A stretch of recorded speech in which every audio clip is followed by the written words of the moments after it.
Well, the environment for Pakistan-India relations remains very tense and fraught.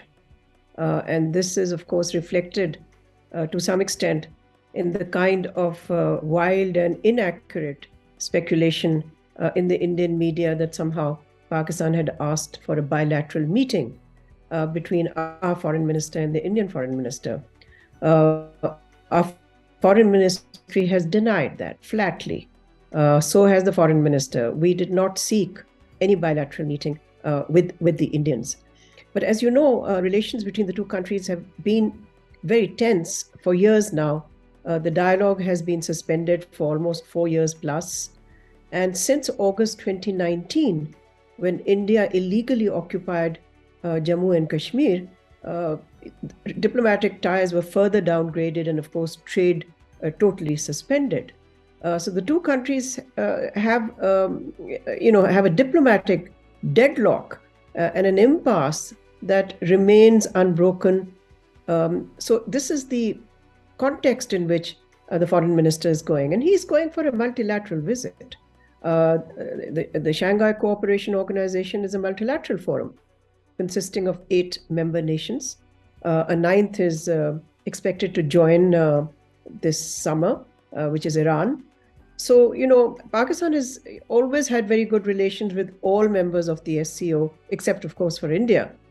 And it's been very committed to SCO, which has great importance in the eyes of China as well as Russia.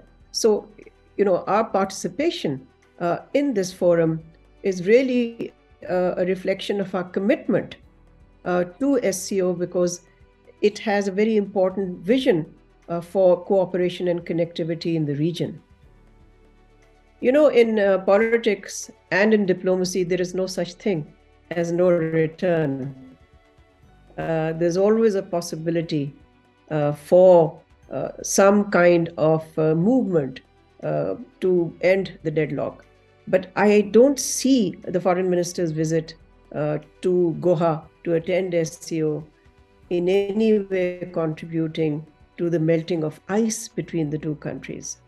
I think on the LOC, the understanding between them has meant that the ceasefire has largely held. Yes, there have been some violations, but it is certainly not the kind that we saw several years ago when these violations also led to large numbers of civilian casualties on the Pakistani side of the LOC. So I think while the environment is not propitious for any melting of the ice between Pakistan and India, our foreign minister will come face to face with the Indian foreign minister. We'll just have to wait and see how that goes.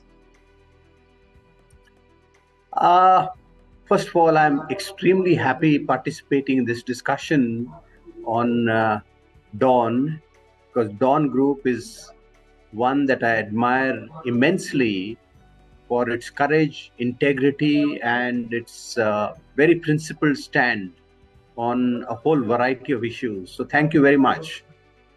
Now, to answer your question, it's the hope of all peace-loving people in India, in Pakistan, and our entire neighborhood that at least the foreign ministers meet under the auspices of the Shanghai Cooperation Organization in Goa should begin the process of India-Pakistan dialogue. The very fact that your foreign minister, Bilawal Bhutto-Zardari, is coming to India, coming to Goa, is very happy news. But I'm afraid that apart from formal participation in the meeting of the foreign ministers, there is most likely not going to be an India-Pakistan dialogue in Goa, which ought to happen on the sidelines of the SCO meet. There is nothing that prevents our foreign minister, Dr. S. Jaishankar, and your foreign external affairs minister, foreign minister Bilawal Bhutto Saab, to have a separate meeting which would break the ice between India, Pakistan. The relations are frozen, as we all know. but the chances of that happening are very slim as of now. But you never know. You know, some good sense might prevail, and the two ministers could still meet on the sidelines, and that would mark the beginning of formal talks between India and Pakistan. A few months later, there's going to be a summit of the SCO in India. India is the current rotating chair of this organization. And we do hope that Pakistan's Prime Minister, Mr. Shehbaz Sharif Sahab, would come to India, and these meetings should open the door for bilateral talks. Let's hope and pray that good sense prevails in both capitals. You see, if you look at Pakistan-India relations, we have been moving from a deadlock to a deadlock. Every time we start an engagement process, that hits a stalemate after a while, and then we consume all our energies to breaking that impasse. In my view, post 5th August 2019, things have qualitatively changed in the sense India has added more complications to the Kashmir equation. And the stalemate since then, we have all been trying, we are hearing different options. But in my view, our foreign minister's visit to Goa to attend the Council of Foreign Ministers meeting there, I'm not expecting any breakthrough. As a matter of fact, I was the one person who in Pakistan vociferously opposed this visit. I thought that it would have been suffice for Pakistan to attend this meeting virtual, as we did in the case of defense ministers meeting.